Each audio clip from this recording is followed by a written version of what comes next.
Hi, Assalamualaikum and good day. We are from Group 1 from SETG3463 Chemical Reaction Engineering Section 2. We'd like to present about our project regarding the production of isopropanol. This presentation consists of 4 segments, which are literature review and process of production, synthesis route and reaction kinetics, reactor system and stoichiometric table, and last but not least, multiple reaction and calculation. I am AAINAA BINTI ABDULLAH, and I will begin the presentation with the first segment, which is the introduction. Isopropyl alcohol, or also known as isopropanol, is an essential derivative of propylene in the petrochemical industry with a molecular mass of 60.1 gram per mole. Isopropanol is one of most widely manufactured weaker alcohols, coming in third in commercial production behind methanol and ethanol.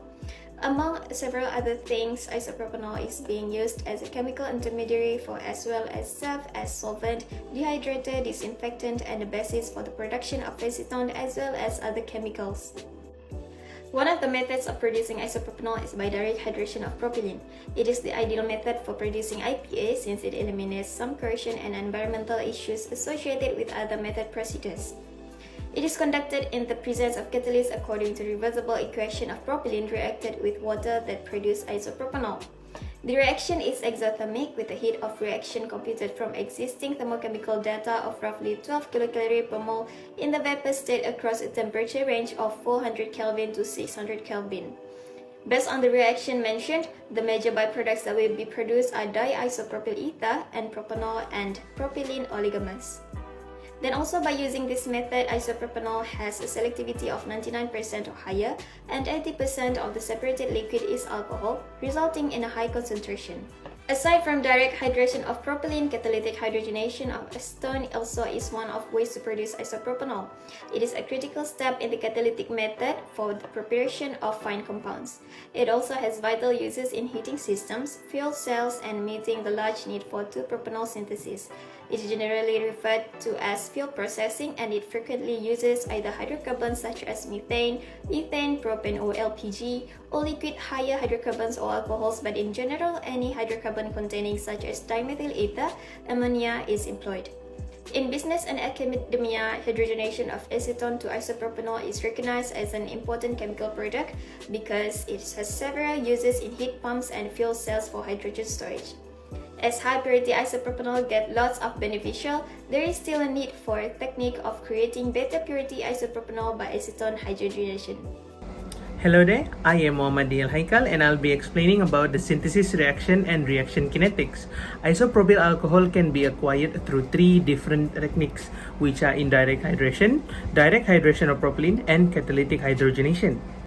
The hydration of propylene is done when the hydroxyl group OH is attached to one of the double bonds carbons, while a protein H+ is added to the other carbon. Following Markovnikov's rule, propylene functions as a nucleophile and attacks the proton in the first step.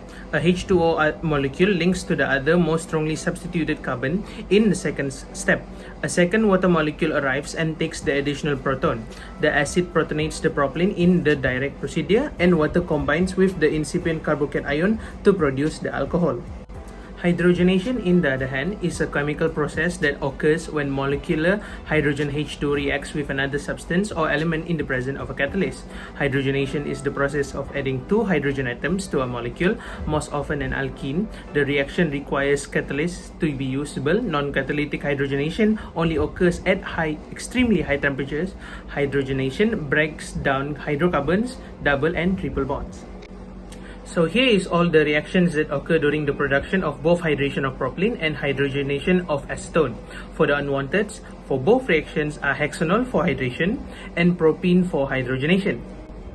From our reference, the reactor used for hydration of propylene is a continuous stirring tank reactor, which is a CSTR. Other than that, the reactor system for catalytic hydrogenation of acetone is a plug flow reactor. For this chemical reaction engineering project, we will be picking the direct hydration of propylene. We picked this process due to it being more eco-friendly than the others.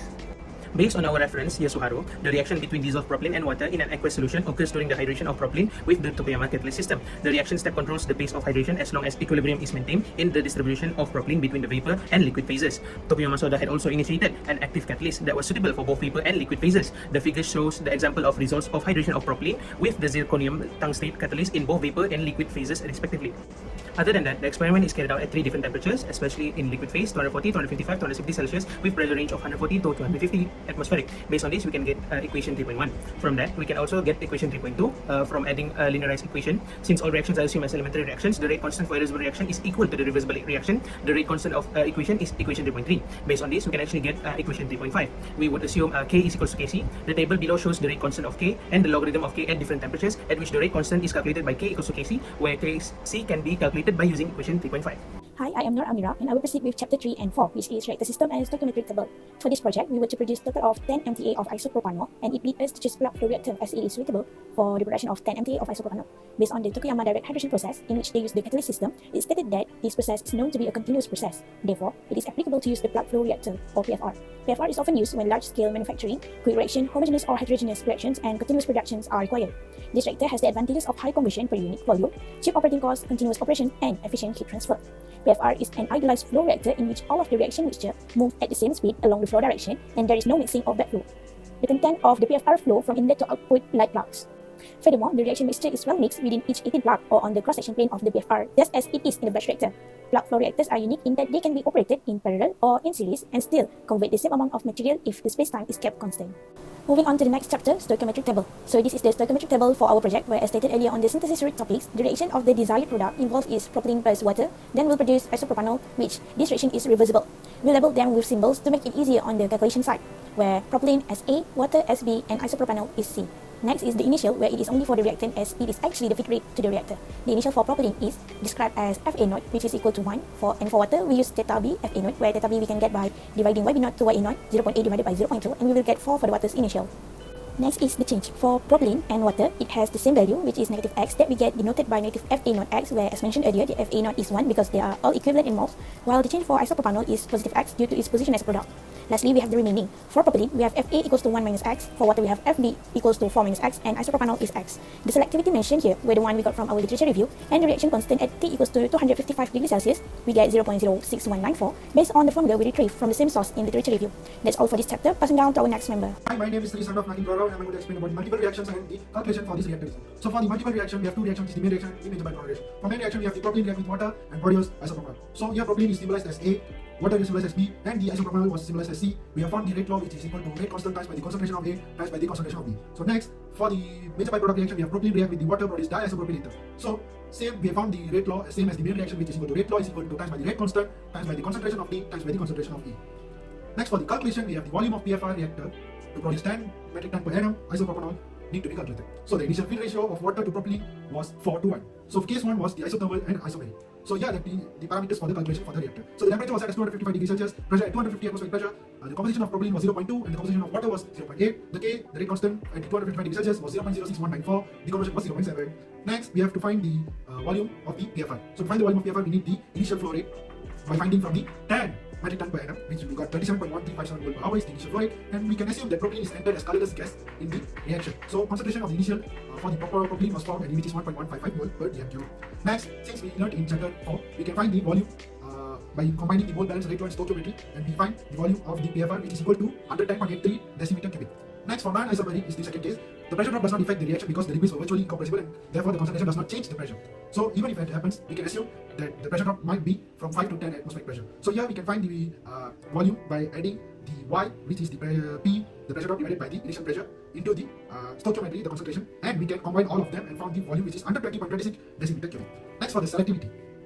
According to the journal of Tokuyama Soda, we have assumed that conversion for the propylene in this design was 70% and used the optimum parameters from the journal. So we can conclude the selectivity for the isopropanol in our reactor design was also same, which is 99% as the journal. Furthermore, the reaction product, which is isopropanol, does not react in the side reaction. So the isopropanol selectivity was 1.0. Next, yield of all products in the isothermal and condition, we have the conversion 0.7. We can find the yield of isopropanol by calculating FC divided by FA0 minus by FA, which is equal to 1. The MATLAB programming that I used was input and output. So the first case we have input the temperature, the initial composition of propylene, initial composition of water and temperature, pressure, everything, and we got the volume same as the manually calculated as 110.83. Next we also plotted the graph of selectivity against the conversion and the graph of yield against conversion. And for the non-isobaric same, we used the same method as the input and output, and we have found the volume which is 120.26 decimeter cubic, same as we calculated manually. So that's all from me.